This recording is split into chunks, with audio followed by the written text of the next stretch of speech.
ഒരിക്കൽ ഒരു വനപ്രദേശത്തിൻ്റെ തീരത്ത് ഗ്രാമത്തിൽ ജീവിച്ചിരുന്ന ഒരു പാവപ്പെട്ടവൻ്റെ പശു ആ വഴിയോരത്ത് നിന്ന് കാടിനോടുള്ള ഓരത്ത് ചേർന്ന് നിന്ന് പുല്ല് തിന്നുകയായിരുന്നു.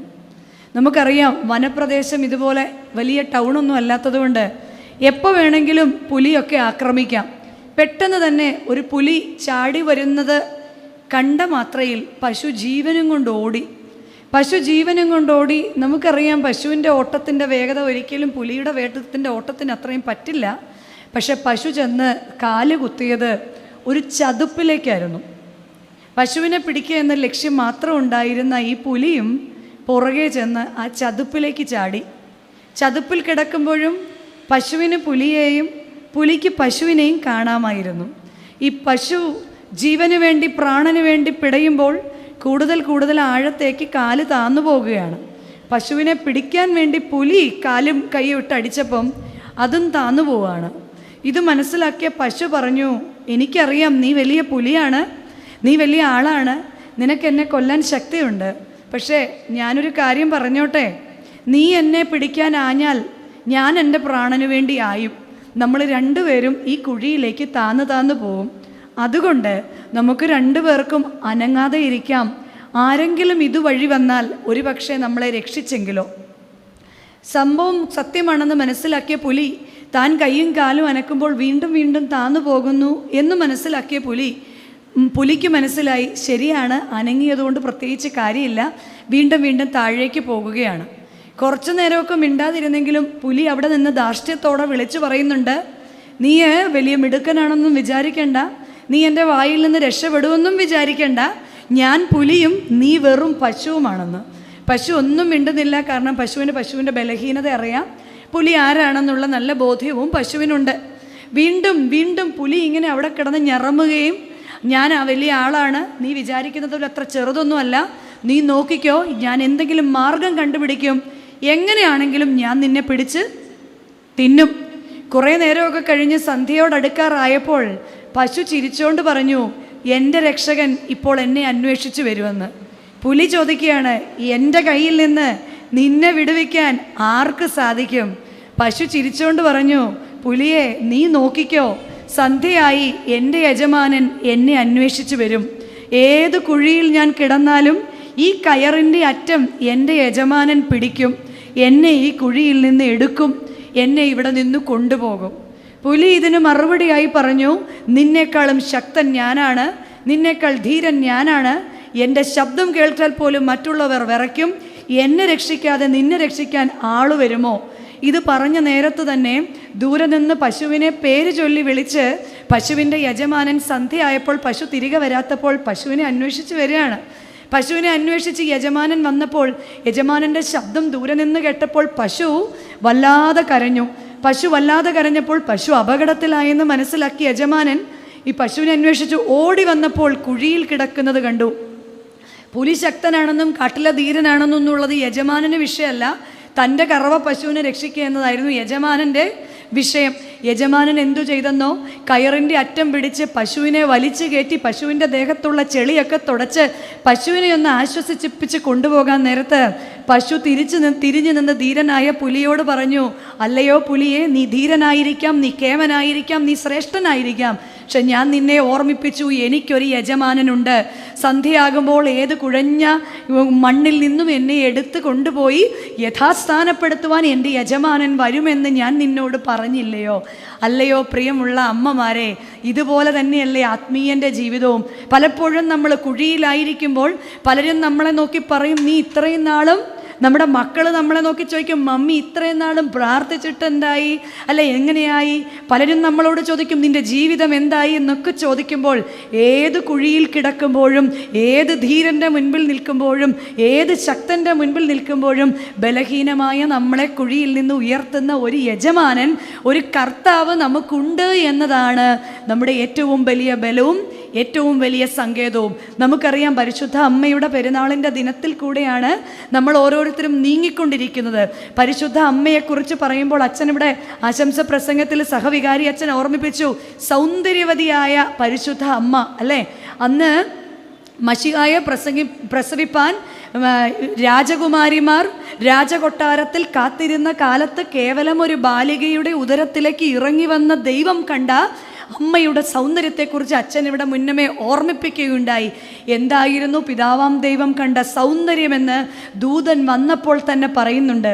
വിശുദ്ധ ലൂക്കോസിൻ്റെ സുവിശേഷം 1-ാം അധ്യായത്തിൻ്റെ 28-ാം വാക്യത്തിൽ ദൂതൻ വന്നിട്ട് പറയാണ്, കൃപ നിറഞ്ഞവളെ നിനക്ക് വന്ദനമെന്ന്. ദൂതൻ ആരാണ്? യഥാർത്ഥത്തിൽ ദൂതൻ ആരാണ്? ദൂതൻ ഇഷ്ടമുള്ള പേരിട്ട് നമ്മുടെ വീട്ടിലേക്ക് പോസ്റ്റും കൊണ്ട് വരുന്ന പോസ്റ്റ്മാൻ ഇഷ്ടമുള്ള പേരിലാണോ നമ്മളെ വിളിക്കുന്നത്? പോസ്റ്റ്മാൻ ഓമന പേരിലാണോ നമ്മളെ വിളിക്കുന്നത്? പോസ്റ്റ്മാൻ്റെ കയ്യിൽ ഏത് എഴുത്താണോ ഉള്ളത് ആ എഴുത്തുള്ള ആളിൻ്റെ പേരാണ് വിളിക്കുന്നത്, അല്ലേ? ആരാണ് അയച്ചത് ആ അയാൾ എഴുതിയ പേരാണ് ആര് വിളിക്കുന്നത്? പോസ്റ്റ്മാൻ വിളിക്കുന്നത്. അതുപോലെ സ്വർഗത്തിൻ്റെ പോസ്റ്റ്മാനായ ഗബ്രിയേൽ ദൂതൻ മറിയാമിൻ്റെ അടുക്കിലേക്ക് കടന്നു വന്നിട്ട് കൃപ നിറഞ്ഞവളെ എന്ന അമ്മയെ വിളിച്ചെങ്കിൽ ആ വിളി ആരെഴുതിയ പേരായിരുന്നു? അത് ദൈവം, പിതാവാം ദൈവം എഴുതിയ പേരായിരുന്നു. കൃപ നിറഞ്ഞവളെ നിനക്ക് വന്ദനം. പരിശുദ്ധ അമ്മ ദൂതനോട്, ദൂതൻ വീണ്ടും പറയാം, മറിയേ നീ ഭയപ്പെടേണ്ട, നിനക്ക് ദൈവത്തിൻ്റെ കൃപ ലഭിച്ചു. എന്തായിരുന്നു പരിശുദ്ധ അമ്മയുടെ സൗന്ദര്യം എന്ന് ചോദിച്ചാൽ എന്ത് പറയാം? പരിശുദ്ധ അമ്മയുടെ സൗന്ദര്യമോ ദൈവത്തിൻ്റെ കൃപയായിരുന്നു. ഈ ലോകത്തിലെ നമ്മുടെ ജീവിതത്തിലും നമുക്ക് ആവശ്യം എന്താണ്? പരിശുദ്ധ അമ്മയെപ്പോലെ കൃപയുള്ള അമ്മമാരായി, കൃപയുള്ള അപ്പന്മാരായി, കൃപയുള്ള മക്കളായി ഒരു ഭവനത്തിൽ വസിക്കുക എന്നതാണ് നമ്മുടെ ജീവിതത്തിലും, നമ്മുടെ ആത്മീയ ജീവിതത്തിലും, നമ്മുടെ ഭൗതിക ജീവിതത്തിലും നമുക്ക് ഏറ്റവും ആവശ്യം ഇന്ന് കൃപയാണ്. നമ്മുടെ സമ്പത്ത് നമ്മളെ രക്ഷിക്കില്ലെന്ന് നമുക്ക് മനസ്സിലായി, നമ്മുടെ പഠനങ്ങൾ നമ്മളെ രക്ഷിക്കില്ലെന്ന് മനസ്സിലായി, നമ്മുടെ ജോലി നമ്മളെ രക്ഷിക്കില്ലെന്ന് നമുക്ക് മനസ്സിലായി. എന്തുമാത്രമേ അവസാനമുള്ളൂ? എന്തുമാത്രമേ അവസാനമുള്ളൂ? കൃപയുള്ള അമ്മമാരെ കണ്ടിട്ടുണ്ടോ? കൃപയുള്ള അമ്മമാരെ നമുക്ക് പരിഹാസികളായിട്ട് തോന്നും, എപ്പോഴും പ്രാർത്ഥിച്ചു. പക്ഷെ അങ്ങനെയുള്ളവരുടെ തലമുറ മാത്രമാണ് ഇന്ന് ഭൂമിയിൽ അനുഗ്രഹിക്കപ്പെടുന്നത്. ദൂതനുമായുള്ള സംഭാഷണങ്ങൾ ഇങ്ങനെ നമുക്കെല്ലാം കാണാതെ അറിയാം. 1-ാം അധ്യായത്തിൻ്റെ 35-ാം വാക്യമായപ്പോൾ പരിശുദ്ധ അമ്മ ചോദിക്കുകയാണ്, ഇത് എങ്ങനെ സംഭവിക്കും? ഇത് എങ്ങനെ സംഭവിക്കും? പലപ്പോഴും നമ്മുടെ ജീവിതത്തിൽ നമ്മളും ചോദിക്കാറില്ലേ കർത്താവിനോട്, കർത്താവേ ഇതെങ്ങനെ സംഭവിച്ചു? ഇതെന്താണ് എൻ്റെ കാരണം? അല്ലെ ഇതിനൊരു അവസാനമില്ലേ? ഇതിനൊരു മാറ്റമില്ലേ? ദൂതൻ പരിശുദ്ധ അമ്മയോട് പറഞ്ഞ ആ ദൈവത്തിൻ്റെ ദൂതാണ് ഇന്ന് പരിശുദ്ധ അമ്മ ഈ പെരുന്നാളിൽ നമ്മളോട് പറയുന്നത്. അന്ന് ഇത് എങ്ങനെ, എന്ത് എന്ന് ചോദിച്ച് എന്നോട് ദൂതൻ പറഞ്ഞു. എന്താണ്? 35-ാമത്തെ വാക്യത്തിൽ പറയുന്നുണ്ട് ദൂതൻ, പരിശുദ്ധാത്മാവ് നിന്റെ മേൽ വരും, അത്യുന്നതൻ്റെ ശക്തി നിന്റെ മേൽ നിഴലിടും, ആകയാൽ ഉത്ഭവിക്കുന്ന വിശുദ്ധ പ്രജ ദൈവപുത്രൻ എന്ന് വിളിക്കപ്പെടും. പ്രിയമുള്ള അമ്മമാരെ, ഇന്നത്തെ ദിവസത്തെ നമ്മളോടുള്ള ദൈവത്തിൻ്റെ സന്ദേശവും ഇത് മാത്രമാണ്. പരിശുദ്ധാത്മാവ് നമ്മുടെ മേൽ വരണം, അത്യുന്നതൻ്റെ ശക്തി നമ്മുടെ മേൽ നിഴലിടണം. അപ്പോഴാണ് നമ്മുടെ ഉള്ളിൽ നിന്ന് പുറപ്പെടുന്നതെല്ലാം ദൈവീകമായി തീരുന്നത്. പലപ്പോഴും എൻ്റെ വീട്ടിലുള്ള പല കാര്യങ്ങളും മാറണമെന്ന് നമ്മൾ ആഗ്രഹിക്കുമ്പോൾ ദൈവത്തിൻ്റെ ദൂതൻ ഇന്ന് നമ്മളോട് പറയുകയാണ്, നമ്മുടെ ജീവിതത്തിൻ്റെ പ്രശ്നങ്ങൾ, നമ്മുടെ ജീവിതത്തിൻ്റെ പ്രതിസന്ധികളിൽ, നമ്മുടെ ജീവിതത്തിൻ്റെ പോരാട്ടങ്ങളിൽ, രോഗങ്ങളിലും ദുഃഖങ്ങളിലും ഒക്കെ അതിജീവിക്കുവാൻ എന്തുമാത്രമേ ആവശ്യമുള്ളൂ? ദൈവത്തിൻ്റെ. ഇന്ന് നമുക്ക് ബാക്കിയെല്ലാം വേണം. കൃപയെക്കുറിച്ച് നമ്മൾ വലിയ ലോകത്തിൻ്റെതായ കാര്യങ്ങളെക്കുറിച്ചൊക്കെ നമ്മൾ പ്രാർത്ഥിക്കും. പക്ഷെ കൃപയെക്കുറിച്ച് അല്ലെങ്കിൽ കൃപ നേടണമെന്ന് പ്രാർത്ഥിക്കാൻ നമുക്കത്ര വലിയ ഇൻട്രസ്റ്റ് ഒന്നും, വലിയ താല്പര്യമൊന്നും കൃപയ്ക്ക് വേണ്ടി പ്രാർത്ഥിക്കുന്നവർ വളരെ കുറവാണ്. ഈ കൃപ നിറഞ്ഞതിൻ്റെ ഒന്നാമത്തെ ലക്ഷണം എന്താണ്? കൃപ നിറഞ്ഞ അമ്മയുടെ കൃപ നിറഞ്ഞാലുള്ള പ്രശ്നം എന്താണ്? ഒന്നാമത്തെ ലക്ഷണം, പരിശുദ്ധ അമ്മ ദൂതൻ്റെ മുൻപിൽ എന്താ പറഞ്ഞേ? ഇതാ ഞാൻ കർത്താവിൻ്റെ ദാസി. പറയാൻ എന്തെളുപ്പമല്ലേ? എന്നാൽ വീട്ടിൽ നമ്മൾ പലപ്പോഴും ചോദിക്കാറുണ്ട്, എനിക്കിവിടുത്തെ ദാസിപ്പണിയാണോ? ഈ അപ്പൻ്റെയും മക്കളുടെ ഇടയ്ക്ക് എനിക്കിവിടെ, നിങ്ങളെന്തോ വിചാരിക്കുന്നത് എന്നെ ഇവിടെ ജോലി ചെയ്യാനായിട്ട്? ആ അപ്പൻ ചോദിക്കും, ഞാൻ എന്താ നീ പറയുന്നത് അനുസരിച്ച് എപ്പോഴെപ്പോഴും കടയിൽ പോകാൻ ഞാൻ നിൻ്റെ ജോലിക്കാരനാണോ? മക്കൾ ചോദിക്കും, മമ്മി ഞാൻ ഇപ്പോഴല്ലേ കടയിൽ നിന്ന് ഇങ്ങോട്ട് വന്ന് പോകാൻ നേരത്തെ ഒന്നിച്ച് പറയരുത്, ഞാൻ ഇവിടുത്തെ സെർവൻ്റാണോ? അല്ലേ? ഇത് നമ്മൾ എന്നും ഉപയോഗിക്കുന്ന വാക്കേ പരിശുദ്ധ അമ്മയും പറഞ്ഞോളൂ. പരിശുദ്ധ അമ്മ ജൈജാൻറ്റിക് ആയിട്ടുള്ള വലിയ വലിയ വാക്കുകളൊന്നും നമുക്ക് മനസ്സിലാവാത്ത ഭാഷയൊന്നും പറഞ്ഞില്ല. പരിശുദ്ധ അമ്മ ഒറ്റ കാര്യമേ പറഞ്ഞോളൂ, ഇതാ ഞാൻ കർത്താവിൻ്റെ ദാസി. നമ്മൾക്ക് കൃപയുണ്ടോ ഇല്ലയോ എന്നറിയണമെങ്കിൽ, അല്ലെങ്കിൽ കൃപയുണ്ടാകണമെങ്കിൽ നമ്മൾ ഭവനത്തിൽ ആരാകണം? ഇതാ ഞാൻ, അവിടുത്തെ ഇഷ്ടം എന്നിൽ നിറവേറട്ടെ എന്ന് പരിശുദ്ധ അമ്മ പറഞ്ഞു. അതെവിടെയാണ് റിപ്പീറ്റ് ചെയ്യപ്പെടുന്നത്? നമ്മളുടെ വാക്കുകൾ എവിടെ റിപ്പീറ്റ് ചെയ്യുന്നു? നസ്രത്തിലേക്ക് നോക്കിയാൽ നമുക്ക് അറിയാം. 33 വർഷങ്ങൾക്ക് ശേഷം ഗത്സമേനയിൽ ഇരുന്നു കൊണ്ട് മറിയാമിൻ്റെ പുത്രനായ സ്വർഗത്തിലെ ദൈവത്തിൻ്റെ പുത്രൻ പറയാണ്, ഇതാ ഞാൻ പിതാവേ, നിന്റെ ഇഷ്ടം എന്നിൽ നിറവേറട്ടെ. വീണ്ടും പരിശുദ്ധ അമ്മ നമുക്ക് കാണാൻ സാധിക്കും. ഈ വിശുദ്ധ ലൂക്കോസിൻ്റെ സുവിശേഷം 1-ാം അധ്യായം 39-ാം വാക്യത്തിൽ പരിശുദ്ധ അമ്മ എലിസബത്ത് അമ്മ ഗർഭവതിയാണെന്നറിഞ്ഞ് ഏകദേശം ഒരു 172 കിലോമീറ്ററോളം കാൽനടയായിട്ട് യഹൂദ മലനാട്ടിലേക്ക് നടന്നു പോകുകയാണ്. ആ വേദപുസ്തകത്തിൽ ആ വാക്യം പറയുന്നത് എന്താണ്? ബന്ധപ്പെട്ട് ശുശ്രൂഷിച്ചു എന്നാണ് പറയുന്നത്. ബന്ധപ്പെട്ട്. നമുക്ക് അടുത്ത ഇഷ്ടമില്ലാത്ത വീട്ടിലെ വാക്കാണ് എന്ത്? നമ്മൾ എങ്ങനെയെങ്കിലുമൊക്കെ ഒപ്പിച്ചൊക്കെ വെക്കാം, പക്ഷേ ഒത്തിരി ബന്ധപ്പാടൊന്നും. വീണ്ടും പരിശുദ്ധ അമ്മ പറയാം, ഞാൻ നിങ്ങളോട് വലിയ കാര്യങ്ങളൊന്നും പറയുന്നില്ല, ചില ബന്ധപ്പാടാണ് ജീവിതം. ബന്ധപ്പെട്ട് ശുശ്രൂഷ ചെയ്യുന്ന തലകുനിക്കുന്ന. പിന്നെ എനിക്കാണോ ഇവിടെ ആവുന്നത്?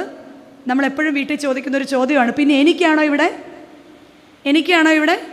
ഇവിടുത്തെ എന്താണ് ഇവിടുത്തെ ഏറ്റവും വലിയൊരു വിരോധാഭാസം എന്ന് പറഞ്ഞാൽ, ഗർഭവതിയായ എലിസബത്ത് അമ്മയെ ശുശ്രൂഷിക്കാൻ ഗർഭവതിയായ മറിയാമാണ് ചെന്നിരിക്കുന്നത്, അല്ലേ? ഇപ്പോൾ ഏറ്റവും കൂടുതൽ ക്ഷീണം ആർക്കാന്ന് ചോദിച്ചാൽ നമ്മൾ പറയും കൊച്ചു പിള്ളേർക്കാണ്. എന്നാൽ പരിശുദ്ധ അമ്മ ബന്ധപ്പെട്ട് ശുശ്രൂഷ ചെയ്യുകയാണ്. അതെവിടെയാണ് ആവർത്തിക്കപ്പെടുന്നത്? 33 വർഷങ്ങൾക്ക് ശേഷം ഞങ്ങളിൽ ആരാണ് വലിയവനെന്ന് ശിഷ്യന്മാർ തമ്മിൽ സംസാരിച്ചപ്പോൾ ഈ മറിയാമിൻ്റെ പുത്രൻ എഴുന്നേറ്റ് അരയിൽ കച്ച കെട്ടിയിട്ട് താന്നിരുന്ന് അവരുടെ കാല് ചുംബിച്ചിട്ട് ബന്ധപ്പെട്ട് അവരുടെ കാലുകൾക്ക് ശുശ്രൂഷ ചെയ്തു, അല്ലേ? എന്നിട്ടൊരു വാക്കൂടെ പറഞ്ഞു, ഞാൻ നിങ്ങളുടെ ഇടയിൽ ഒരു ശുശ്രൂഷക്കാരനെ പോലെയാകുന്നു. ഞാൻ നിങ്ങളുടെ ഇടയിൽ കൃപ നിറഞ്ഞവരുടെ രണ്ടാമത്തെ യോഗ്യതയാണ് ശുശ്രൂഷ മനോഭാവം. ഒന്നാമത്തെ യോഗ്യത എന്താണ്? ഞാൻ ദാസിയാണെന്ന് പറഞ്ഞ് താഴാനുള്ള മനോഭാവം. 2, ശുശ്രൂഷ ചെയ്യാനുള്ള മനോഭാവം. ഈ ശുശ്രൂഷ മനോഭാവം ഭവനത്തിലുണ്ടെങ്കിൽ പരസ്പരം ശുശ്രൂഷ ചെയ്യുന്ന ഭർത്താവ്, പരസ്പരം ശുശ്രൂഷ ചെയ്യാൻ തയ്യാറുള്ള ഭാര്യ, പരസ്പരം ശുശ്രൂഷ ചെയ്യാൻ വിട്ടുകൊടുക്കുന്ന മക്കൾ നമ്മുടെ ഭവനത്തിലുണ്ടെങ്കിൽ നമ്മുടെ ഭവനവും എങ്ങനത്തെ ഭവനമാണെന്ന് പറയാം? നസ്രത്തിലെ ഭവനം പോലെയാണെന്നറിയാം. വീണ്ടും നമുക്ക് കാണാം, എലിസബത്ത് അമ്മയെ കണ്ടുമുട്ടിയപ്പോൾ എന്ത് സംഭവിച്ചു? നമുക്കെല്ലാം കൊച്ചു കുഞ്ഞുങ്ങൾക്ക് പോലും കാണാതറിയാം. എലിസബത്ത് അമ്മയെ കണ്ടുമുട്ടിയപ്പോൾ എലിസബത്ത് അമ്മയുടെ ഉദരത്തിലുള്ള പ്രജ മറിയാമിൻ്റെ വന്ദനം കേട്ടപ്പോൾ തുള്ളി. കാരണം എന്തായിരുന്നു? പരിശുദ്ധാത്മാവ് നിറഞ്ഞവളായ മറിയാമിനെ കണ്ടപ്പോൾ പരിശുദ്ധാത്മ പ്രേരിതനായ യോഹന്നാൻ തുള്ളിച്ചാടുകയാണ് ചെയ്തത്. അത് വീണ്ടും നമുക്ക് കാണാം. തൻ്റെ പുത്രനായ യേശുതമ്പുരാൻ പരസ്യ ശുശ്രൂഷ സമയത്ത് നടന്ന് നീങ്ങിയ നേരത്തത്രയും അവനെ കണ്ട അന്ധന്മാർ കണ്ണു കാണുന്നവരായി, അവനെ കണ്ട അവൻ കണ്ട ചെകിടന്മാർ കേൾവിയുള്ളവരായി, അവനെ കണ്ട കുഷ്ഠരോഗികൾ സൗഖ്യപ്പെട്ടു, അവനെ കണ്ട പാപികൾ മാനസാന്തരപ്പെട്ടു, അവനെ കണ്ട പിശാചുകൾ വിട്ടു ഓടിപ്പോയി. മറിയാമിനെ കണ്ട എലിസബത്ത് അമ്മയിലെ പരിശുദ്ധാത്മാവ് പരിവർത്തിച്ചതുപോലെ എൻ്റെ വീട്ടിൽ ഞാൻ പ്രാർത്ഥിച്ചിട്ടും എൻ്റെ ഉള്ളിൽ നിന്നും പരിശുദ്ധാത്മ പ്രേരിതമായ വാക്കുകൾ പുറത്തേക്ക് വരുന്നുണ്ടെങ്കിൽ എന്നെ കേൾക്കുന്ന അപരൻ്റെ ഉള്ളിൽ നിന്നും എന്ത് പുറത്തേക്ക് വരും? ഈ പരിശുദ്ധാത്മാവ് പുറത്തേക്ക് വരും. ഇതൊക്കെയാണ് കൃപ നിറഞ്ഞവളെ എന്ന് മറിയാമിനെ വിളിപ്പാൻ സ്വർഗം കണ്ട യോഗ്യതകൾ ഇത്രയൊക്കെ ഉണ്ടായിരുന്നുള്ളൂ. 2 തിമോത്തിയോസ് 2-ാം അധ്യായത്തിൻ്റെ 24-ാം വാക്യത്തിൽ തിമോത്തിയോസിന് എഴുതിയ ലേഖനത്തിൽ കർത്താവിൻ്റെ ദാസൻ്റെ 4 ഗുണങ്ങളെക്കുറിച്ച് പറയുന്നുണ്ട്. അവൻ ശണ്ട കൂടാത്തവനാണ്. 2 അവൻ എടുത്തുചാട്ടക്കാരനായിരിക്കില്ല. 3 അവൻ ഉപദേശിപ്പാൻ സമർത്ഥനായിരിക്കും. 4 സകലത്തിലും ശാന്തനായിരിക്കും. പരിശുദ്ധ അമ്മയുടെ പെരുന്നാളിൽ ഈ നോമ്പും നോറ്റ് ഉപവസിച്ചിരിക്കുന്ന നമുക്ക് ഇതിൽ ആദ്യത്തെ യോഗ്യതയെങ്കിലും, ഇതാ ഞാൻ ദാസി എന്ന കുടുംബത്തിലൊന്ന് താഴാൻ, സമൂഹത്തിലൊന്ന് താഴാൻ, ഒന്ന് വിട്ടുകൊടുക്കാൻ, വഴക്കിടാതിരിക്കാൻ, കടിച്ചമർത്താൻ സാധിച്ചിരിക്കുന്നുവെങ്കിൽ എത്ര നന്നായേനെ. അച്ഛൻ ഓർമ്മിപ്പിച്ചു പരിശുദ്ധ അമ്മ സൗന്ദര്യവതിയാണെന്ന്. അങ്ങനെയെങ്കിൽ ഞാൻ പറയും ഭൂമി കണ്ടതിൽ ഏറ്റവും സാമർഥ്യക്കാരിയാണ് പരിശുദ്ധ അമ്മ എന്ന്. എന്താ സാമർഥ്യം എന്ന വാക്കിൻ്റെ അർത്ഥം? എന്താ സാമർഥ്യം? സദൃശവാക്യത്തെ പുസ്തകം അവസാന അധ്യായത്തിൽ പറയുന്നുണ്ടല്ലേ, സാമർഥ്യമുള്ള ഭാര്യയെ ആർക്കാണ് കിട്ടുക? കാരണം അവളുടെ ഭർത്താവ് അവളെ പ്രശംസിക്കുകയും അവളുടെ മക്കൾ എഴുന്നേറ്റ് അവളെ ഭാഗ്യവതി എന്ന് പ്രകീർത്തിക്കുകയും ചെയ്തു എന്ന്. ഭൂമിയിലെ സകല വംശവും ഭാഗ്യവതി എന്ന് മറിയാമിനെ പ്രകീർത്തിക്കുന്നുവെങ്കിൽ സദൃശ്യവാക്യക്കാരൻ ജ്ഞാനികളിൽ ജ്ഞാനിയായ ശലോമോൻ പറയാണ്, ഭൂമി കണ്ടതിൽ വെച്ച് ഏറ്റവും സാമർഥ്യക്കാരി ആരാണ്? പരിശുദ്ധ അമ്മയാണ്. എവിടെയാണ് പരിശുദ്ധ അമ്മയുടെ സാമർഥ്യം നാം കണ്ടത്? എവിടെയാണ് പരിശുദ്ധ അമ്മയുടെ സാമർഥ്യം കണ്ടത്? യഹൂദന്മാരുടെ പാരമ്പര്യമനുസരിച്ച് കന്യകയായവൾ ഗർഭം ധരിച്ചാൽ പാളയത്തിൻ്റെ പുറത്തു കൊണ്ടുപോയി കല്ലെറിഞ്ഞു കൊല്ലും അല്ലേ? എന്നിരുന്നാലും എന്നെ കൊന്നാലും എൻ്റെ ദൈവം കുഴിയിൽ നിന്ന് എന്നെ എഴുന്നേൽപ്പിക്കുമെന്ന് സാമർഥ്യത്തോടെ തീരുമാനങ്ങളെ ദൈവഹിതത്തിനു വേണ്ടി തന്നെ സാമർഥ്യത്തോടെ നിലനിർത്തിയ പരിശുദ്ധ അമ്മ ഒരു സാമർഥ്യക്കാരി അല്ലേ? അല്ലേ? ആദ്യം പരിശുദ്ധ അമ്മ സാമർഥ്യക്കാരി എന്ന് പറഞ്ഞപ്പോൾ എല്ലാവരും എന്നെ ഒന്ന് സൂക്ഷിച്ച് നോക്കി. വീണ്ടും നമുക്ക് കാണാം, ഈ ജീവിതത്തിൽ നമുക്ക് കിട്ടിയിരിക്കുന്ന സൗകര്യങ്ങളൊന്നും പോരാ ഇല്ല എന്നല്ലേ നമ്മൾ എപ്പോഴും പറയുന്നത്. സത്രങ്ങൾ അന്വേഷിച്ച പാവം യൗസേപ്പ് നടന്നിട്ട് ഒടുവിൽ എന്തേ കിട്ടിയുള്ളൂ? കാലിത്തൊഴുത്ത് കിട്ടിയപ്പോൾ അച്ചായ ഇത് മതി എന്ന് പറഞ്ഞ് മൗനാനുവാദം കൊടുത്ത അമ്മ ആയിരിക്കുന്ന അവസ്ഥയിൽ തൻ്റെ ജീവിതത്തെ മുന്നോട്ട് കൊണ്ടുപോയ സാമർത്ഥ്യക്കാരിയായ ഭാര്യയായില്ലേ? ഒന്നാമത് ദൈവത്തിൻ്റെ ഹിതമറിയുന്ന സാമർത്ഥ്യമുള്ള മകളായി. രണ്ടാമത് നമുക്ക് കാണാം, തൻ്റെ ഭർത്താവിൻ്റെ പരിമിതികളിൽ, തൻ്റെ ജീവിതത്തിൻ്റെ പരിമിതികളിലെ അഡ്ജസ്റ്റ് ചെയ്യാൻ, അക്കോമഡേറ്റ് ചെയ്യാൻ കഴിവുള്ള പരിശുദ്ധ അമ്മ സാമർത്ഥ്യമുള്ള ഭാര്യയായി കാട്ടിത്തന്നില്ലേ? 3, നമുക്കറിയാം, കുരിശിൻ്റെ ചുവട്ടിൽ നമ്മുടെ കുഞ്ഞൊന്ന് വീണ് കാലിൻ്റെ മുട്ടൊന്ന് പൊട്ടിയാൽ നമ്മുടെ നെഞ്ച് പൊട്ടുമല്ലേ? കുരിശിൽ കിടന്ന് തൻ്റെ പുത്രൻ പിടയുമ്പോഴും പിതാവാം ദൈവത്തിന് കൊടുത്ത വാഗ്ദത്വത്തെ നിറവേറ്റുവാൻ വേണ്ടി പുത്രനെ ധൈര്യപ്പെടുത്തിയ പരിശുദ്ധ അമ്മ സാമർഥ്യമുള്ള സ്ത്രീയല്ലേ? കുടുംബജീവിതത്തിൽ ദൈവഹിതത്തെ മനസ്സിലാക്കുന്ന സാമർഥ്യമായിരിക്കണം ഓരോ സ്ത്രീയുടെയും അലങ്കാരം. അങ്ങനെയെങ്കിൽ പരിശുദ്ധ അമ്മ സ്വർഗത്തിൻ്റെ പത്രമാണെന്ന് നമുക്ക് വിശേഷിപ്പിക്കാൻ സാധിക്കണം. പരിശുദ്ധ അമ്മ സ്വർഗത്തിലെ പത്രമാണ്. ഈ കാലഘട്ടത്തിൽ പരിശുദ്ധ അമ്മ നമ്മളെക്കുറിച്ചും ആഗ്രഹിക്കുന്നത് അതുതന്നെയാണ്. പ്രിയ അമ്മമാരെ, നമ്മൾ ഓരോരുത്തരും സ്വർഗത്തിൻ്റെ പത്രമായിരിക്കണം. ഈ കാലഘട്ടത്തിൻ്റെ പ്രത്യേകത എന്താണ്? എഫേസ്യ ലേഖനം 6-ാം അധ്യായം 15-16 വാക്യം അത് നമുക്ക് കാണാതെ അറിയാം. ആകയാൽ സൂക്ഷ്മത്തോടെ അജ്ഞാനികളായിട്ടല്ല ജ്ഞാനികളായിട്ടത്രേ നടപ്പാൻ നോക്കുവിൻ. ഇത് ദുഷ്കാലമാകയാൽ സമയം തക്കത്തിൽ ഉപയോഗിച്ചു കൊള്ളുവിൻ. ഇത് ദുഷ്കാലമാകയാൽ സമയം തക്കത്തിൽ ഉപയോഗിക്കണം. ഈ കാലം ദുഷ്കാലമാണെന്ന് പറയാൻ കാരണം എന്താണ്? ഇത് ദുഷ്കാലമാണെന്ന് നമുക്കറിയാം. ഒരു വശത്ത് കോവിഡ്, മറ്റൊരു വശത്ത് സാമ്പത്തിക പ്രതിസന്ധി, മറ്റൊരു വശത്ത് വിദേശത്തുള്ള മക്കളെയൊക്കെ കാണാൻ കൊതിയായി, മറ്റൊരു വശത്ത് ഓൺലൈൻ ക്ലാസ്സുകൾ കൊണ്ട് കുഞ്ഞുങ്ങൾ നശിച്ചു പോകുകയാണ്. അങ്ങനെ എല്ലാം വെച്ച് നോക്കുമ്പോൾ ഈ കാലം എന്ത് തന്നെയാണ്? ഇത് നിങ്ങളെല്ലാം വീട്ടിൽ ഇരുന്ന് മറുപടി പറയാൻ മറന്നുപോയെന്ന് തോന്നുന്നു. ഇത് ദുഷ്കാലമാണ്.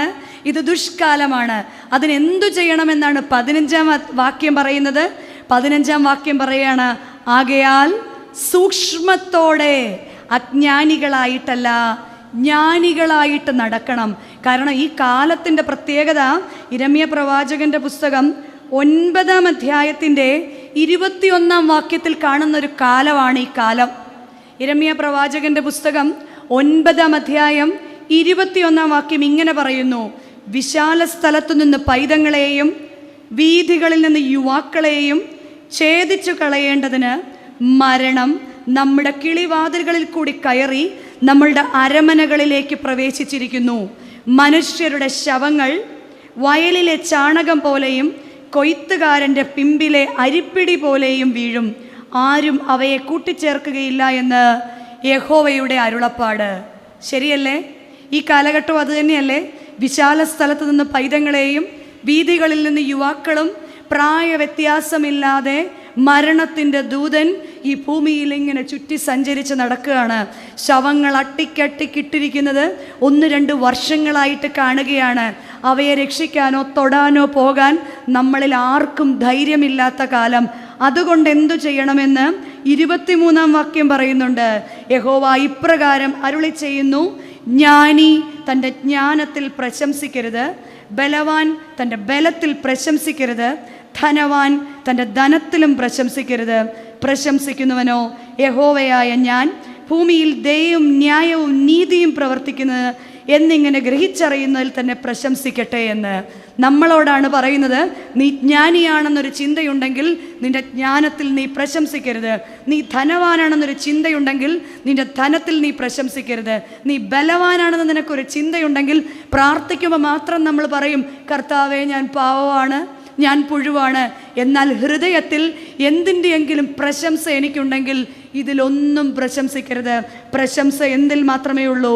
യഹോവയായ ഞാൻ ഭൂമിയിൽ ദയയും ന്യായവും നീതിയും നടത്തുന്നത് കൊണ്ടാണ് നീയും ഞാനും ജീവിച്ചിരിക്കുന്നത് എന്ന്, നമ്മൾ ഓരോരുത്തരും ജീവിച്ചിരിക്കുന്നതെന്ന് ഓർത്തുകൊള്ളുവിൻ. അതുകൊണ്ട് നാം അമ്മമാര് എന്തു ചെയ്യണമെന്ന് വീണ്ടും 9-ാം അധ്യായം 18-ാം വാക്യം പറയുന്നുണ്ട്. സാമർഥ്യമുള്ള സ്ത്രീകളെ ആളയച്ചു വരുത്തുവീൻ, നമ്മുടെ കണ്ണിൽ നിന്ന് കണ്ണുനീരൊഴുകത്തക്കവണ്ണവും നമ്മുടെ കൺപോളകളിൽ നിന്ന് വെള്ളം ചാടത്തക്കവണ്ണവും അവർ ബന്ധപ്പെട്ട് വിലാപം കഴിക്കട്ടെ. നമ്മളെപ്പോഴും വീട്ടിൽ പറയുന്ന കാര്യമാണ്, ഈ കരയാൻ മാത്രമാണ് എൻ്റെ പുറത്തിറങ്ങുമ്പോഴൊക്കെ നമുക്ക് നല്ല ചിരിയൊക്കെയാണ്. വീട്ടിലോട്ട് കയറിക്കഴിഞ്ഞാൽ എന്തെങ്കിലും ഒരു കാര്യം അല്ലേ, ശരിക്കും അമ്മമാർ കടിച്ചമർത്തുന്നത് കൊണ്ടാണ് പലതും പുറത്ത് അറിയാത്തത്. വേദപുസ്തകം എന്താ പറയുന്നതെന്നറിയോ? സാമർഥ്യമുള്ള സ്ത്രീക്ക് അത് സാധിക്കുള്ളൂ, അല്ലാത്തവർ കിടന്ന് അലക്കത്തേ ഉള്ളൂ. നാട്ടുകാരറിഞ്ഞ് ഇവിടെ എന്തു പറയാ? സാമർഥ്യമുള്ള സ്ത്രീകളെ ആളയച്ച് വരുത്തുവീൻ, അവർ കരയട്ടെ.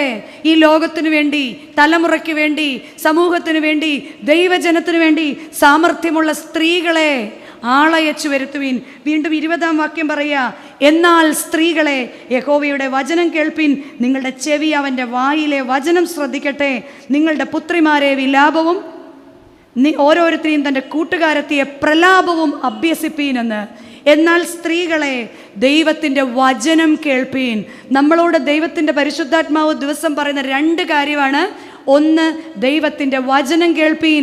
2, കരയുവിൻ. നമ്മുടെ മക്കളെയും നമ്മുടെ കൂട്ടുകാരെയും ദൈവസന്നിധിയിൽ കരയാൻ കാട്ടിക്കൊടുത്ത് പഠിപ്പിപ്പീൻ.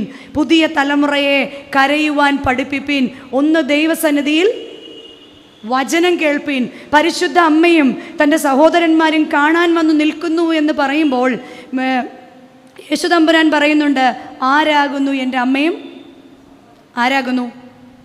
കൂടെ തന്നെ യേശുതമ്പുരാൻ ഞാൻ ഉത്തരവും പറയുന്നുണ്ട്. ആരാണ് എൻ്റെ അമ്മയും സഹോദരന്മാരും? ദൈവത്തിൻ്റെ വചനത്തെ അനുസരിക്കുന്നവരാണ് എൻ്റെ അമ്മയും. ദൈവത്തിൻ്റെ വചനത്തെ അനുസരിക്കുന്നവരാണ് എൻ്റെ അമ്മയും എൻ്റെ സഹോദരന്മാരും. കർത്താവ് തന്നെ കർത്താവിൻ്റെ വാഗൊണ്ട് പറയുകയാണ്, വചനമാം ദൈവത്തെ സ്വീകരിക്കുന്നതിനേക്കാൾ വലിയൊരു അനുസരണം പരിശുദ്ധ അമ്മ തൻ്റെ ജീവിതത്തിൽ ചെയ്യാനുണ്ടോ? വചനമാം ദൈവത്തെ പൂർണ്ണമായിട്ടും സ്വീകരിക്കുക. നമ്മളോടും കർത്താവ് പറയുന്നത് വചനപ്രകാരം ജീവിക്കുക. വചനം കേൾക്കാനല്ല, വചനം കാണാതെ പഠിച്ചിട്ട് എഴുതിയെടുക്കാനല്ല, വചനപ്രകാരം നമ്മുടെ കുടുംബത്തെ മുന്നോട്ട് കൊണ്ടുപോകാൻ നമുക്ക് സാധിക്കുമ്പോൾ മാത്രമാണ് നമ്മൾ ഓരോരുത്തരും എന്തായി മാറുന്നത്? ദൈവ സ്വഭാവമുള്ളവരായി മാറുന്നത്. അല്ലെങ്കിൽ ദൈവത്തിൻ്റെ ദാസി അല്ലെങ്കിൽ ദൈവത്തിൻ്റെ ദാസൻ എന്ന് നമ്മളെ ഓരോരുത്തരെയും വിളിക്കാൻ സാധിക്കുന്നത് അപ്പോൾ മാത്രമാണ്. വചനം അനുസരിച്ച് ജീവിക്കണം. വചനം കേൾക്കാനല്ല. പരിശുദ്ധ അമ്മയെപ്പോലെ ആദ്യമേ തന്നെ ഞാൻ സൂചിപ്പിച്ചു, പരിശുദ്ധ അമ്മ ദൈവത്തിൻ്റെ പത്രമായിരുന്നു.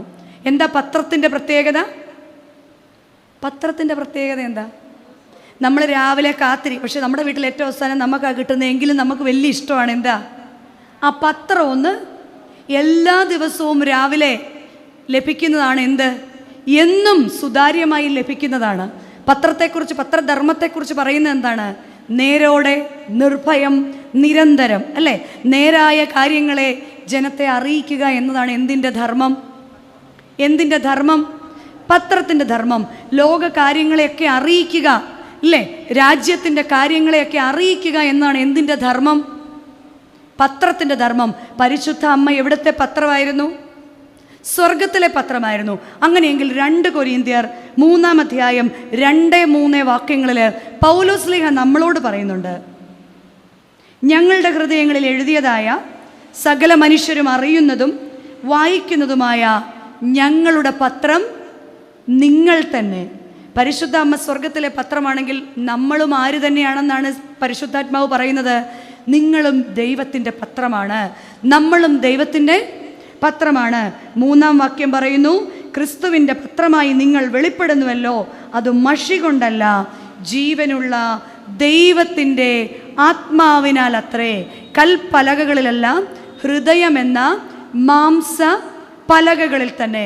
പരിശുദ്ധ അമ്മയുടെ ഈ പെരുന്നാളിൽ പരിശുദ്ധ അമ്മ നമ്മളോട് പറയുന്ന മറ്റൊരു കാര്യമാണ്, ഞാൻ സ്വർഗത്തിൻ്റെ പത്രമായി, സ്വർഗത്തിൻ്റെ പുത്രനായിരിക്കുന്ന വചനമം ദൈവത്തെ സ്വീകരിച്ച് ഈ ഭൂമിയിൽ കൊടുത്തതുപോലെ അമ്മമാരായ നമ്മൾ ഓരോരുത്തരും സ്വർഗത്തിലെ ദൈവത്തിൻ്റെ പത്രമായിട്ട് നമ്മുടെ ഭവനങ്ങളിൽ വായിക്കപ്പെടണം.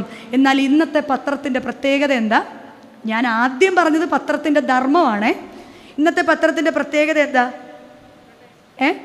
കൊച്ചുനാളിലൊക്കെ ഞങ്ങളെ കൈയക്ഷരം ശരിയാവാൻ വേണ്ടി എൻ്റെ അപ്പൻ നിർബന്ധമായിട്ട് പത്രം എഴുതിപ്പിക്കുമായിരുന്നു. വളർന്നു വന്നപ്പോൾ എൻ്റെ അപ്പൻ എന്നോട് ചോദിച്ചു, കുഞ്ഞുങ്ങളെയും കൊണ്ട് പത്രം എഴുതിക്കുന്നുണ്ടോ? ഞാൻ അന്നേരം ഓർത്തു, ഞാനേ വലിയ ബുദ്ധിമുട്ടിയാ അന്ന് പത്രം എഴുതിയത്. അപ്പോൾ എന്നെ വിളിച്ചിട്ട് പറഞ്ഞു, പത്രം എഴുതിക്കണ്ട കേട്ടോ. എനിക്ക് അല്പം അസൂയയും കൂടെ വന്നു. ഞാൻ എഴുതിയതല്ലേ, എൻ്റെ മക്കളും കൂടെ അങ്ങ് എഴുതട്ടെ എന്ന് ഞാൻ ചിന്തിച്ചു. എൻ്റെ അപ്പൻ എന്നോട് വളരെ സ്വകാര്യമായിട്ട് പറഞ്ഞു, മോനെ, അന്നത്തെ പത്രമല്ല ഇന്നത്തെ പത്രം. കുഞ്ഞ് ആവർത്തിച്ച് വൃത്തികേടുകൾ തന്നെ എഴുതി പഠിക്കും. അതുകൊണ്ട് അവനെ എന്ത് ചെയ്താൽ മതി? വേദപുസ്തകം തുറന്നു വെച്ച് ഇനി സങ്കീർത്തനം എഴുതിയാൽ മതി എന്ന്. അങ്ങനെ സങ്കീർത്തനങ്ങൾ കൊച്ചുനാൾ തൊട്ട് അവർ കാണാതെ പഠിച്ചത് അങ്ങനെയാണ്. അപ്പം എന്നിരുന്നാൽ ഇന്നത്തെ പത്രത്തിൻ്റെ ധർമ്മം എന്താണ്? ഏറ്റവും കൂടുതൽ നെഗറ്റീവായ കാര്യങ്ങൾ നമ്മൾ വായിക്കുന്ന എന്തിലാണ്? തുറക്കുമ്പോൾ തന്നെ കുത്തിയതും കൊന്നതും പൊട്ടിത്തെറിച്ചതും അല്ലേ? പിന്നെ പീഡനങ്ങളും വലിയ പരമ്പരകൾ. ഇതൊന്നും പോരാഞ്ഞെങ്കിൽ ബൈക്കിൻ്റെ പരസ്യം, മൊബൈലിൻ്റെ പരസ്യം, കാറിൻ്റെ പരസ്യം, പരസ്യങ്ങളല്ലാതെ മറ്റൊന്നും.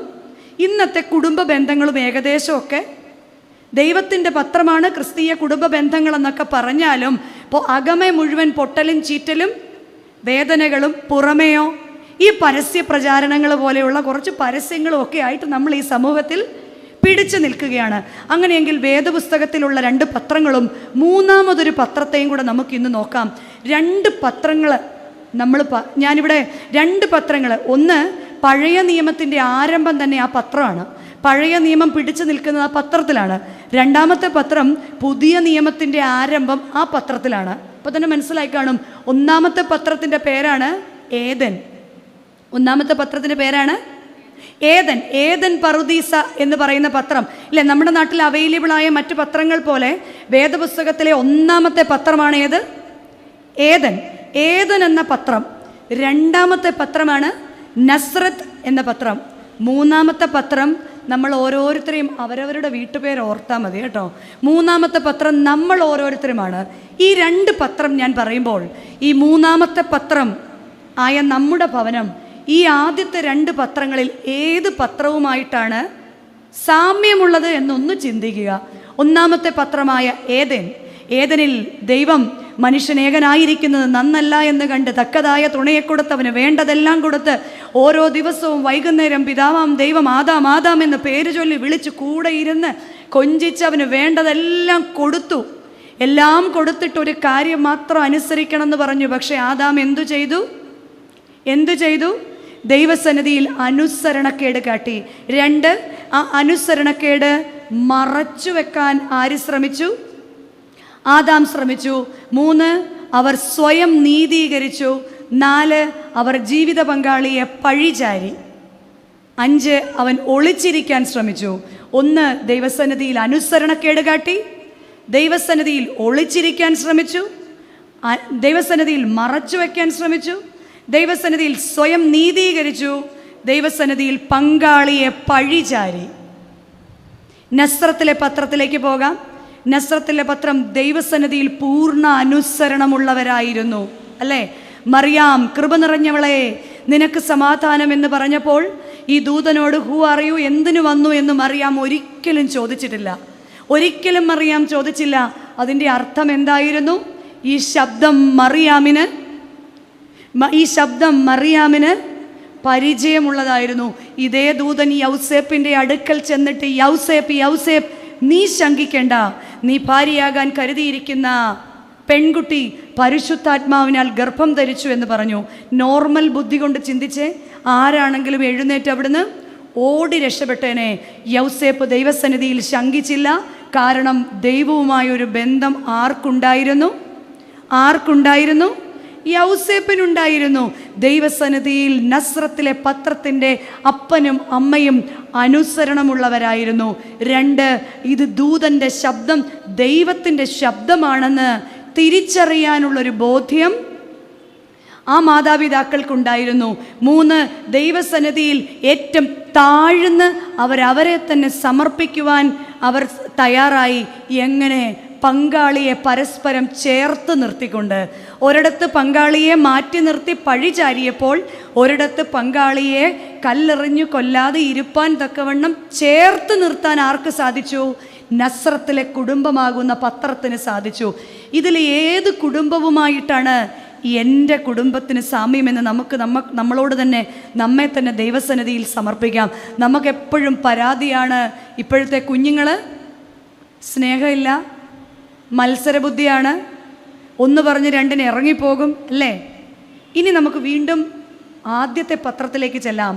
ആദ്യത്തെ പത്രത്തിൻ്റെ അധിപനായിരിക്കുന്ന ആദാമിൻ്റെയും ഹവ്വായുടെയും പുത്രനായ കയീൻ എന്തു ചെയ്തു? ഇത് തന്നെ ആവർത്തിച്ചു. എന്തെല്ലാം അപ്പനും അമ്മയും പറുദീസയിൽ കാട്ടിയോ അത് തന്നെ ആര് റിപ്പീറ്റ് ചെയ്തു? കയീൻ റിപ്പീറ്റ് ചെയ്തു.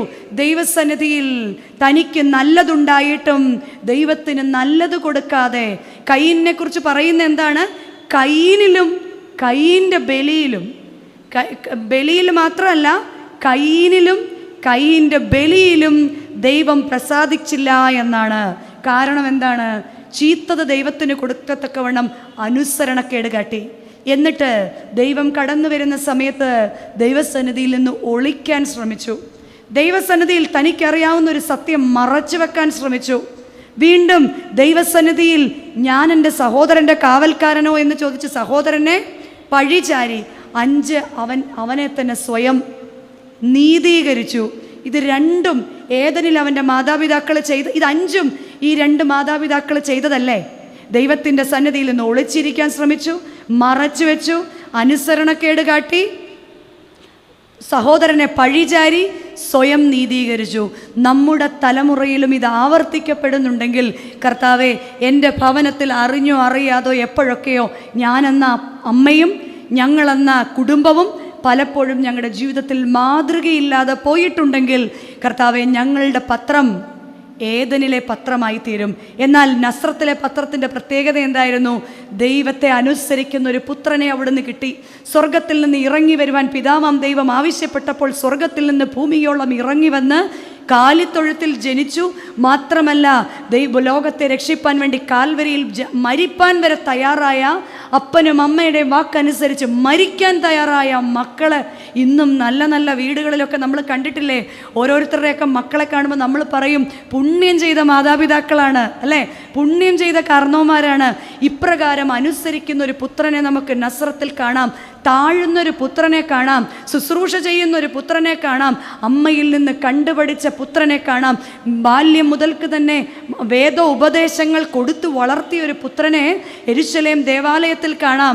12 വയസ്സ് മാത്രം പ്രായമുള്ളൊരു പുത്രൻ, 12 വയസ്സ് മാത്രം പ്രായമുള്ളൊരു ബാലൻ ന്യായശാസ്ത്രിമാരുടെ സഭയിലിരുന്ന് ന്യായപ്രമാണത്തെക്കുറിച്ച് തർക്കിക്കുകയാണ്. എവിടെ നിന്ന് ആയിരുന്നു ഈ ജ്ഞാനം? ഈ മാതാപിതാക്കളിൽ നിന്നാണ്, ഈ അമ്മയുടെ മടിയിൽ നിന്നാണ് ആ ജ്ഞാനം കിട്ടിയത്. അങ്ങനെയെങ്കിൽ നല്ല ക്രിസ്തീയ ബോധ്യങ്ങളെ, ക്രിസ്തീയ ദൗത്യങ്ങളെ പുതിയ തലമുറയ്ക്ക് കൊടുക്കാൻ, മക്കൾക്ക് കൊടുക്കാൻ നമുക്ക് സാധിക്കുന്നുണ്ടോ എന്ന് നമ്മൾ ചിന്തിക്കണം. അല്ലെങ്കിൽ നമ്മളെ തന്നെ തിരിച്ചു വിളിക്കണം. എന്നിട്ട് ഈ തലമുറയുടെ മുൻപിൽ നമ്മൾ എങ്ങനെയാണെന്ന് നമ്മളോട് തന്നെ ചോദിക്കാം. പരിശുദ്ധ അമ്മയെപ്പോലെ ഞാൻ ആയിത്തീരുവാൻ ക്രിസ്തുവിൻ്റെ പത്രമായി തീരണം. കാരണം ഇവിടെ പറയുകയാണ്, മഷി കൊണ്ടല്ല, ദൈവത്തിൻ്റെ ആത്മാവ് കൊണ്ടാണ് എഴുതപ്പെട്ടിരിക്കുന്നത്. മഷി കൊണ്ടല്ല, ദൈവത്തിൻ്റെ ആത്മാവ് കൊണ്ടാണ് നമ്മളെ ഓരോരുത്തരെയും നേടിയെടുക്കുന്നത്. കൽപ്പലകകളിലല്ല, മാംസപലകങ്ങളിലാണ്. അതുകൊണ്ട് എന്ത് ചെയ്യണം? ഇത് ദുഷ്കാലമാകയാൽ സമയം തക്കത്തിൽ, ഈ കാലഘട്ടത്തിൽ മറിയാമാകണം. ദൈവജനത്തിന് 800 വർഷക്കാലം സ്വർഗവും ഭൂമിയും തമ്മിൽ യാതൊരു ബന്ധവുമില്ലാഞ്ഞപ്പോൾ ആ ദുഷ്കാലത്തിൽ മറിയാം സമയം തക്കത്തിൽ ഉപയോഗിച്ചു. മശിഹായെ നോക്കി എല്ലാവരും ഇരുന്നപ്പോൾ മശിഹായെ സ്വീകരിക്കാൻ പരിശുദ്ധ അമ്മയ്ക്ക് സാധിച്ചെങ്കിൽ ഈ കാലഘട്ടത്തിൽ ദൈവത്തെ സ്വീകരിച്ച് തലമുറയ്ക്ക് കൊടുക്കുവാൻ തക്കവണ്ണം ഈ സമയം തക്കവണ്ണം ഉപയോഗിക്കണം. നമ്മൾ മനസ്സിലാക്കണം, this is a time to renewal. Renew ചെയ്യണം. ദൈവമേ, ഞങ്ങളുടെ കുടുംബത്തെ ഒന്ന് റിന്യൂ ചെയ്യണമേ, ഒന്ന് പുതുക്കണമേ എന്ന് പ്രാർത്ഥിക്കണം. പരിശുദ്ധാത്മാവ് കൊണ്ട് എൻ്റെ ഭവനത്തെ ഒന്ന് പുതുക്കണമേ എന്ന് നമുക്ക് പ്രാർത്ഥിക്കാൻ സാധിക്കണം. വീണ്ടും it's a time to reevaluate. നമ്മളെ തന്നെ ഒന്ന് ശോധന ചെയ്യണം. എൻ്റെ കുടുംബത്തെ കർത്താവെ ഒന്ന് ശോധന ചെയ്യുവാൻ, സന്ധ്യയിലും പ്രഭാതത്തിലും കണ്ണുനീരോടുകൂടി എൻ്റെ കുടുംബത്തെ ഒന്ന് ശോധന ചെയ്യുവാൻ എന്നെ സഹായിക്കണമേ. It's a time to repent. നമുക്ക് തന്നെ ഒരു അനുതാപം ആവശ്യമാണ്. നമ്മളുടെ ഭവനങ്ങളിൽ എവിടെയൊക്കെയോ വീഴ്ചകൾ വന്നിട്ടുണ്ടെങ്കിൽ അനുതാപം ആവശ്യമാണ്. നമ്മുടെ ഭവനത്തിൽ നമ്മൾ പലപ്പോഴും മതിലുകൾ സൃഷ്ടിച്ചിട്ടുണ്ടല്ലേ. എൻ്റെ ഭർത്താവ് ഇങ്ങനെയാണ്, എൻ്റെ ഭാര്യ ഇങ്ങനെയാണ്, എൻ്റെ മക്കൾ അങ്ങനെയാണ്, എൻ്റെ മരുമക്കൾ ഇങ്ങനെയാണ്. അങ്ങനെയൊന്നുമല്ല. ദൈവം എനിക്ക് തന്ന സകലത്തെയും, ഏത് കയ്പ് നീരിനെയും സ്വീകരിപ്പാൻ എനിക്ക് ശക്തിയുള്ളതായതാണ്. ശക്തനായവൻ എനിക്ക് വലിയ കാര്യങ്ങളെ ചെയ്തു എന്നാണ് ആര് പറഞ്ഞത്? പരിശുദ്ധ അമ്മ പറഞ്ഞത്. പരിശുദ്ധ അമ്മയുടെ ഈ നാമത്തിൽ നമ്മൾ ജീവിക്കുമ്പോൾ, നമ്മൾ സഞ്ചരിക്കുന്ന ഈ പെരുന്നാളിൻ്റെ കാലഘട്ടത്തിൽ ശക്തനായവൻ എന്നോട് കൂടെയുണ്ടെന്ന് പറഞ്ഞ് ഒന്നും അനുദപിപ്പാൻ നമ്മുടെ മക്കളെ ശീലിപ്പിക്കണം. നമ്മുടെ കുടുംബത്തെ ഒന്ന് റീഡെഡിക്കേറ്റ് ചെയ്യണം, ഒന്ന് പുനർപ്രതിഷ്ഠിക്കാൻ നമുക്ക് സാധിക്കണം. ദൈവമേ, ഈ കാലഘട്ടത്തിൽ എത്രയോ പേര് മരിച്ചുപോയി അല്ലേ, എത്രയോ പേര് ഇല്ലായ്മപ്പെട്ടു. ഈ കഴിഞ്ഞ ദിവസത്തിൽ ഞങ്ങൾക്കൊരു ഫോൺ വന്നു. സന്ധ്യ നേരമായപ്പോഴാണ് ഫോൺ വന്നത്. അച്ഛൻ്റെ അമ്മയുടെ അനിയത്തിയുടെ മകളാണ്. അപ്പോൾ പെട്ടെന്ന് അങ്ങോട്ടൊന്ന് ചെല്ലണം എന്ന് മാത്രം പറഞ്ഞു. ഉച്ചയ്ക്ക് ഉണ്ടിട്ട് കുഞ്ഞിനെ ഉറക്കാൻ കിടന്നതാണ്. കുഞ്ഞ് ഉണർന്നു കഴിഞ്ഞിട്ട് ഈ മോളെ വിളിച്ചു. അവൾക്ക് 31 വയസ്സേ ഉള്ളൂ. വിളിച്ചെങ്കിലും ഈ മോള് പിന്നെ ഉണർന്നിട്ടില്ല. കുഞ്ഞുണർന്നു, കുഞ്ഞിൻ്റെ അമ്മ ഉണർന്നില്ല. മനുഷ്യൻ്റെ ജീവിതം ഇത്രയേ ഉള്ളൂ. കുഞ്ഞുണർന്നു, കുഞ്ഞിൻ്റെ അമ്മ ഉണർന്നില്ല. അങ്ങനെയെങ്കിൽ നമ്മൾ ഓരോരുത്തരും ഇന്ന് ശ്വസിക്കുന്ന ശ്വാസം ദൈവത്തിൻ്റെ കൃപയല്ലേ. ഞങ്ങളുടെ തൊട്ടപ്പുറത്തെ വീട്ടിൽ, അവർ അമേരിക്കയിലാണ്, എല്ലാ സുഖത്തോടും കൂടിയാണ്. കോവിഡ് മാറി, ICUവിൽ നിന്ന് മാറ്റും എന്ന് ഡോക്ടർ പറഞ്ഞാണ്. കോവിഡ് പൂർണ്ണമായിട്ടും നെഗറ്റീവായി. ICUവിൽ സിവിയറായിട്ട് വെൻറ്റിലേറ്ററിൽ കിടന്നപ്പോൾ പുള്ളിക്ക് ഒന്നും സംഭവിച്ചില്ല. എന്നാൽ ഫുഡ് കോരിക്കൊടുത്തപ്പം ഒന്ന് വിക്കി, അത് ഇവിടെ ചോക്ക് ചെയ്തു, അന്നേരം തന്നെ മരിച്ചു. ഇതെല്ലാം ചെറുപ്പക്കാരാണ്. വിശാല സ്ഥലത്ത് നിന്ന് പൈതങ്ങളെയും വീതികളിൽ നിന്ന് യുവാക്കളുമൊക്കെ ഛേദിച്ചു പോകുന്ന സ്ഥാനത്ത് എന്നെയും എൻ്റെ കുടുംബത്തെയും എൻ്റെ മക്കളെയും എൻ്റെ തലമുറയെയും കാത്ത് സംരക്ഷിച്ച ദൈവത്തെ എങ്ങനെ സ്തുതിച്ചാൽ മതിയാവും? എങ്ങനെ സ്തുതിക്കണമെങ്കിലും കൃപ നമ്മുടെ ഉള്ളിൽ വേണം. കൃപയുണ്ടാകുമ്പോൾ മാത്രമാണ് 2 കൊരിന്ത്യർ പൗലോസ്ലീഹ പറയുന്നില്ലേ, ബലഹീനതയിൽ നിന്റെ കൃപ എനിക്ക് മതി. കാരണം എന്താണ്? സ്ലീഹ ആവർത്തിക്കുകയാണ് 12-ാം അധ്യായത്തിൽ, ബലഹീനതയിലും ഞാൻ ശക്തനാണ് എന്നാണ് പറയുന്നത്. ഏത് ബലഹീനതയിലും ഞാൻ ശക്തനായതിനാൽ നിന്റെ കൃപ, ബലഹീനനായിരിക്കുമ്പോൾ തന്നെ ഞാൻ ശക്തനാകുന്നു. 2 കൊരിന്ത്യർ 12-ാം അധ്യായം. കാരണം ദൂതൻ പൗലോസിനോട് പറയുകയാണ്, എൻ്റെ കൃപ നിനക്ക് മതി, എൻ്റെ ശക്തി ബലഹീനതയിൽ നിന്നെ താങ്ങും. ദൈവത്തിൻ്റെ കൃപ നമുക്ക് മതി. ദൈവത്തിൻ്റെ ശക്തി ബലഹീനതയുള്ളവരുണ്ടാവും നമ്മുടെ കൂടെ. ബലഹീനതയോടുകൂടി നമ്മുടെ കുടുംബത്തിലുള്ളവരെ ചേർത്ത് നിർത്താൻ, ബലഹീനതയോട് കൂടെ അവരെ ചേർത്ത് നിർത്താൻ നമുക്ക് സാധിക്കണം. നമുക്കറിയാം 1 ശമൂവേൽ പുസ്തകം 25-ാം അധ്യായത്തിൽ നമുക്ക് വളരെ സുപരിചിതമായ ഒരു കഥാപാത്രമുണ്ട്. ആരാണ്? 1 ശമൂവേൽ പുസ്തകം 25-ാം അധ്യായത്തിൽ നമുക്ക് പരിചയമായ കഥാപാത്രം ആരാണ്? സ്ത്രീകൾക്കെല്ലാം അറിയാവുന്നയാളാണ്. ആരാണ്? അബിഗേലാണ് 1 ശമൂവേൽ പുസ്തകം 25-ാം അധ്യായം. അബിഗേലിനെ കുറിച്ച് പറയുകയാണ്, അബിഗേൽ വിവേകമതിയും സുന്ദരിയുമായിരുന്നു. എന്നാൽ അബിഗേലിൻ്റെ ഭർത്താവായ നാബാലോ നിഷ്ഠൂരനും ദുഷ്കർമ്മിയുമായിരുന്നു. നാബാൽ എന്ന വാക്കിൻ്റെ അർത്ഥം തന്നെ ബോഷ്ക് എന്നാണ്. ഇവിടെ 25-ാം അധ്യായത്തിൽ കാണുന്നത് വലിയൊരു വിരുന്ന് നടക്കാൻ പോവാണ് അവരുടെ വീട്ടിൽ. ആടിൻ്റെ രോമം കത്രിക്കുന്ന വിരുന്ന് നടക്കുകയാണ്. ദൂരെ നിന്ന് എല്ലാവരെയും വിരുന്നിന് വിളിച്ചിട്ടുണ്ട്. ദൂരെ നിന്ന് എല്ലാവരും വിരുന്നിന് വന്നു. ഇവിടെ ആടിനെ കത്രിക്കുന്ന വിരുന്നുണ്ട് എന്നറിഞ്ഞ് ദാവീദിൻ്റെ ഇടയന്മാരും അങ്ങോട്ട് വരികയാണ്. ദാവീദിൻ്റെ ഇടയന്മാർ അങ്ങോട്ട് വരുന്നു എന്ന് കണ്ടപ്പോൾ നാബാൽ പരിഹസിച്ചു. നാബാൽ ചോദിച്ചു, ദാവീദ് ആരാണ്? ഈശായിയുടെ പുത്രൻ ആരാണ്? നിനക്കൊക്കെ ഇവിടെ എന്താണ് കാര്യം? പെട്ടെന്ന് തന്നെ ദാസന്മാർ അബിഗേൽ ഭാര്യയായ നാബാലിൻ്റെ ഭാര്യയായ അബിഗേലിനോട് പറഞ്ഞു, നമ്മുടെ ഇടയന്മാർ അവരുടെ പ്രദേശത്തായിരുന്നപ്പോൾ നമ്മെ സംരക്ഷിച്ചത് അവരായിരുന്നു. ഈ വാർത്ത ദാവീദ് അറിഞ്ഞു കഴിഞ്ഞാൽ നമ്മുടെ കുലത്തെ മുഴുവൻ നശിപ്പിക്കുവാൻ തക്കവണ്ണം ദാവീദ് ശക്തനാണ്, ദാവീദിന് അതിനുള്ള ശക്തിയുണ്ട്. ഇത് മനസ്സിലാക്കിയ അബിഗേൽ പെട്ടെന്ന് തൻ്റെ ഭർത്താവായ നാബാലിനെ ഒന്നും അറിയിക്കാതെ അവൾ കഴുതപ്പുറത്ത് കയറി മലയുടെ മറവിലേക്ക് പോകുകയാണ്. അവൾ പോയതോ അപ്പവും അടയും മുന്തിരിക്കൊലയും വീഞ്ഞും എല്ലാമായിട്ടാണ് പോകുന്നത്. ഇവിടെ നാബാൽ പോകുമ്പോൾ കാണുന്നത് ദാവീദ് പടയുമായിട്ട് ഇങ്ങോട്ട് വരുന്ന കാഴ്ചയാണ് കാണുന്നത്. ദാവീദിൻ്റെ കാൽക്കലേക്ക് വീണിട്ട് പറയുകയാണ്, എൻ്റെ ഭർത്താവിൻ്റെ തെറ്റിനെ ക്ഷമിക്കണം, എൻ്റെ ഭർത്താവിൻ്റെ കുറവിനെ ക്ഷമിക്കണം. ദാവീദ് പറഞ്ഞു, ഇല്ല, സാധ്യമല്ല. എൻ്റെ ആളുകളെ അപമാനിച്ചതിന് ഞാൻ പകരം ചോദിക്കും. ഞാൻ നിൻ്റെ കുലത്തെ മുഴുവൻ മുടിച്ചില്ലാതെയാക്കിക്കളയും. വീണ്ടും കാഴ്ചകൾ മുഴുവൻ അബിഗേൽ സമർപ്പിച്ചിട്ട് ദാവീദിൻ്റെ കാലിൽ വീഴുകയാണ്. ദാവീദിൻ്റെ കാലിൽ വീണ അബിഗേലിൻ്റെ സാമർഥ്യം കണ്ടിട്ട് ദാവീദ് പറയുകയാണ്, അല്ലയോ യുവതി, നിൻ്റെ വിവേകം സ്തുത്യം, നിൻ്റെ വിവേകം സ്തുത്യം. എഴുന്നേൽക്കുക, നീ മടങ്ങിപ്പോകുക, ദൈവം നിന്നെ അനുഗ്രഹിക്കട്ടെ എന്ന്. അബിഗേൽ തിരികെ ചെന്നപ്പോൾ ഉന്മത്തനായി കിടക്കുന്ന എൻ്റെ ഭർത്താവിനെയാണ് കണ്ടത്. അന്ന് പറഞ്ഞിട്ട് പ്രത്യേകിച്ചിട്ട് കാര്യമൊന്നുമില്ലാത്തതിനാൽ പിറ്റേ ദിവസം പറഞ്ഞു. നാബാൽ പെട്ടെന്ന് ഭയന്നുപോയി. കാരണം തലേ ദിവസം ദാവീദ് വന്നിരുന്നെങ്കിൽ എല്ലാവരും കുടിച്ച് ഉന്മത്തരായിട്ട് കിടക്കുകയാണ്, പെട്ടെന്ന് തന്നെ നശിപ്പിക്കാൻ സാധിക്കുമായിരുന്നു. പക്ഷേ യഹോവ നാബാലിനെ സന്ദർശിച്ചു. നാബാൽ മരണപ്പെട്ടു. അബിഗേലിന് എന്ന ബുദ്ധിമതിയെ കണ്ട ദാവീദ് രാജാവ് ആളെ അയച്ച് രാജ്ഞിയാകുവാൻ, ദാവീദിൻ്റെ രാജ്ഞിയാകാൻ ക്ഷണിക്കുകയും അബിഗേൽ ദാവീദിൻ്റെ രാജ്ഞിയാകുകയും പത്നിയാകുകയും ചെയ്തു. പ്രിയമുള്ള അമ്മമാരെ, ഈ കഥ ഇവിടെ പറയാനുള്ള കാര്യം, അല്ലെങ്കിൽ വേദപുസ്തകം ഇത് നമ്മളെ പഠിപ്പിക്കുന്ന ഒരു പാഠമുണ്ട്. വീട്ടിൽ ബലഹീനതയുള്ളവരുണ്ടാകാം, കുറവുകളുള്ളവരുണ്ടാകാം, അവരുടെ കൈകളിൽ നിന്ന് വീഴ്ചകൾ ഉണ്ടാകാം. എപ്പോഴും നമ്മൾ പറയുന്നൊരു ചോദ്യമുണ്ട്, എല്ലാത്തിൻ്റെ ഇടയ്ക്ക് നിൽക്കുന്നവളാണ് ആര്? ഭാര്യ, അമ്മ, ഇല്ലേ? അപ്പനെയും പ്രീതിപ്പെടുത്തണം, മക്കളെ പ്രീതിപ്പെടുത്തണം, അതിനിടയ്ക്ക് അപ്പച്ചനും അമ്മച്ചിയും ഉണ്ടെങ്കിൽ അവരെയും പ്രീതിപ്പെടുത്തണം, എന്തിന് മരുമക്കളെയും പ്രീതിപ്പെടുത്തണം. സർവത്ര പ്രീതി. പണ്ടൊക്കെ മരുമക്കൾ വന്നു കഴിയുമ്പോൾ മറ്റേ പഴയ അമ്മച്ചിയുടെ കസേരയിലോട്ട് കയറി ഇരിക്കാമായിരുന്നു. ഇന്ന് ആ കസേരയൊക്കെ കുഷ്യനൊക്കെ ഇട്ടു. കാരണം ഇനി ആ കസേര കാണുമ്പോൾ ഇരിക്കാൻ തോന്നിയിട്ട് കാര്യമില്ല. അതുകൊണ്ട് എന്താണ്, നമ്മളെല്ലാവരുടെയും ഇടയ്ക്ക് നിൽക്കേണ്ടവരാണ്. ഇവിടെയാണ് അബിഗേൽ നമുക്ക് മാതൃകയാകുന്നത്. ഇവിടെ ദൂതൻ വന്നിട്ട് അബിഗേലിനോട് പറയുകയാണ്, നിന്റെ ഭർത്താവ് ചെയ്തത് തെറ്റ്. നമ്മുടെ കൂടെയുള്ളവർ ചെയ്ത തെറ്റുകളെ നമുക്കറിയാം, കൂടെയുള്ളവരുള്ള നമ്മുടെ ഭവനത്തിൻ്റെ കുറവുകളെ നമുക്കറിയാം, നമ്മുടെ മക്കളുടെ ബലഹീനത നമുക്കറിയാം, നമ്മുടെ കൂട്ടുകാരുടെ ബലഹീനത, നമ്മുടെ സഹോദരൻ്റെ ബലഹീനത, നമ്മുടെ മാതാപിതാക്കളുടെ ബലഹീനത, നമ്മുടെ പൂർവ്വപിതാക്കന്മാരുടെ ബലഹീനത നമുക്കറിയാം. അത് പറഞ്ഞ് കൂടുതൽ വികൃതമാക്കുകയല്ല അബിഗേൽ ചെയ്തത്.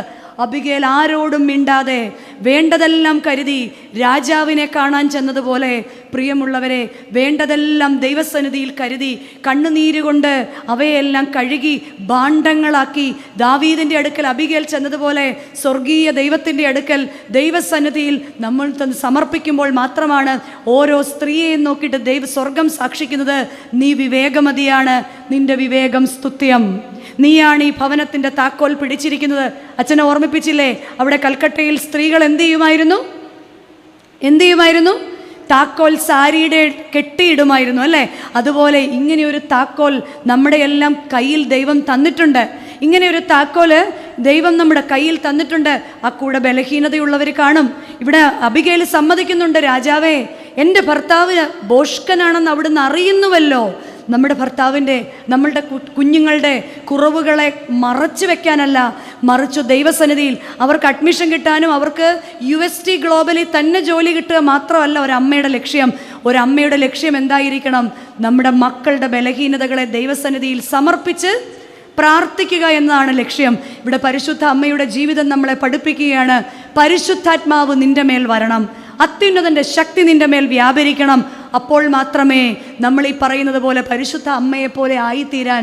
അല്ലെങ്കിൽ അടുത്ത വർഷം പെരുന്നാളുണ്ടെങ്കിൽ വീണ്ടും പെരുന്നാൾ ആഘോഷിക്കാം, നേർച്ച പായസം ഉണ്ടെങ്കിൽ വീണ്ടും മേടിക്കാം, വീട്ടിൽ പോയിരുന്ന് അത് ഷെയർ ചെയ്ത് കഴിക്കാം, വീണ്ടും അടുത്ത പെരുന്നാളിന് വരാം, പരിശുദ്ധ അമ്മയുടെ പായസം അവസാനം നേർച്ച വാങ്ങാം, തിരിച്ചു പോകാം. എന്നാൽ പരിശുദ്ധ അമ്മ വളരെ സിമ്പിളായ കാര്യമാണ് നമ്മളോട് പറയുന്നത്. ഒന്ന്, ദൈവസന്നിധിയിൽ സ്വയം ദാസരായി സമർപ്പിക്കാം, ഭവനത്തിൽ ശുശ്രൂഷ ചെയ്യാൻ തയ്യാറാവാം, ബന്ധപ്പെട്ട് ഈ ജീവിതത്തെ മുന്നോട്ട് കൊണ്ടുപോകാൻ ശക്തനായവൻ എനിക്ക് വലിയ കാര്യങ്ങൾ ചെയ്യുമെന്നുള്ളൊരു ധൈര്യം ഒരമ്മയ്ക്കുണ്ടാവണം. പരിശുദ്ധ അമ്മ രണ്ടാമതായിട്ട് പറയാണ്, സ്ത്രീകൾ സാമർഥ്യമുള്ളവരായിരിക്കണം.